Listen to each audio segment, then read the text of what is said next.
Welcome back to Fight News Now. We are going to send it back to Ottawa, Ontario with John Ramdien and Robin Black checking in, and they're going to be discussing a number of the fights that are coming up on Saturday night from Ottawa.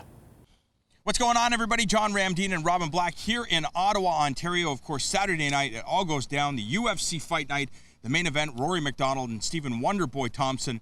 The co-featured bout, Patrick Cote takes on Donald Cowboy Cerrone. But there's a ton of great fights on the card. I think a lot of people are looking at this 185-pound matchup between Sam Alvey, smiling Sam Alvey, who we've seen at the MFC, and of course Elias Theodorou, a guy that you managed, no longer manage him, of course. And the fight I want to talk about is Elias's journey. Of course, spent time working with Chris Weidman before his fight with Luke Rockhold and lost to the Brazilian Santos, trying to rebound.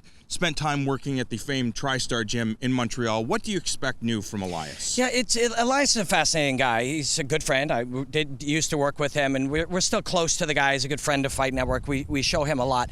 And when you work with him, or you're in the gym with him, or you see him up close, it's fascinating how sort of easygoing he is. You know, we talked to Donald Cerrone. Donald's like, I don't care, man. I just fight these guys. Elias is just a pretty boy version of that. He's very easygoing, takes life very easily, and that's great. When you're in the heat of combat, you're under the stress of battle, don't make it too big a thing. Go in and be free to express yourself. So he's been able to do that.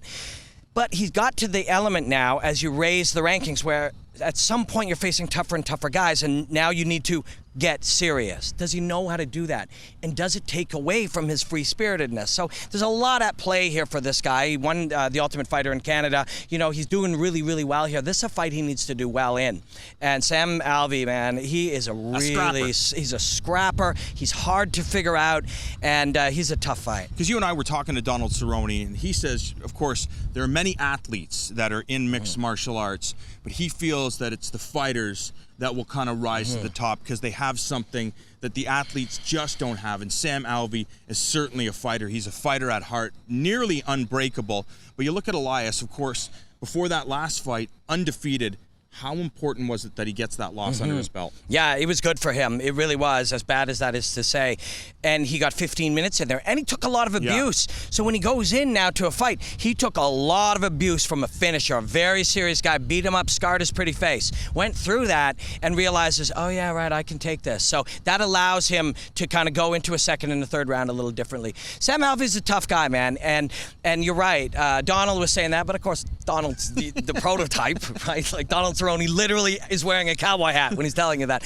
And you think of guys like Rick Story, think of guys like Matt Brown. Sam Alvey's kind of cut from that. You know, those guys are tough to deal with. And Elias is really good at making range hard for you to land, and making the space really hard for you to navigate. And Smiling Sam is really good at taking that space and timing that one perfect shot. So it's a really fascinating dynamic in this fight itself. Misha Cirkunov, 205 pounds. We've pretty much showcased his entire career here on Fight Network. We followed him before he was a professional.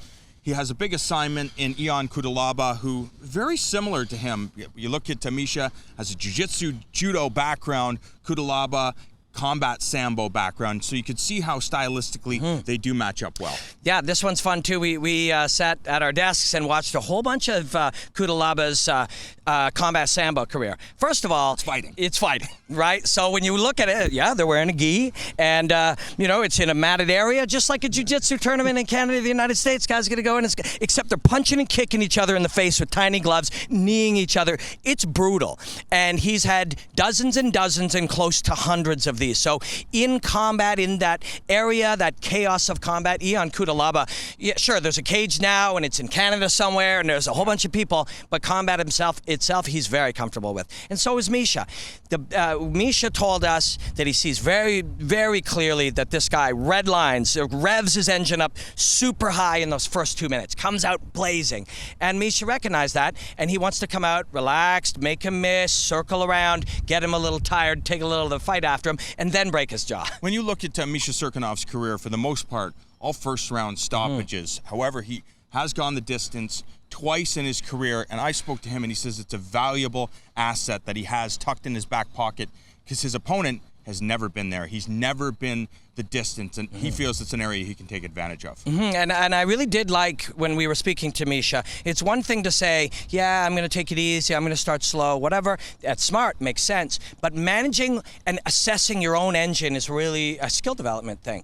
Do you know where you're at compared to your max? Are you 70% burnt? Are you super fresh? Are you actually a little more tired than you believe?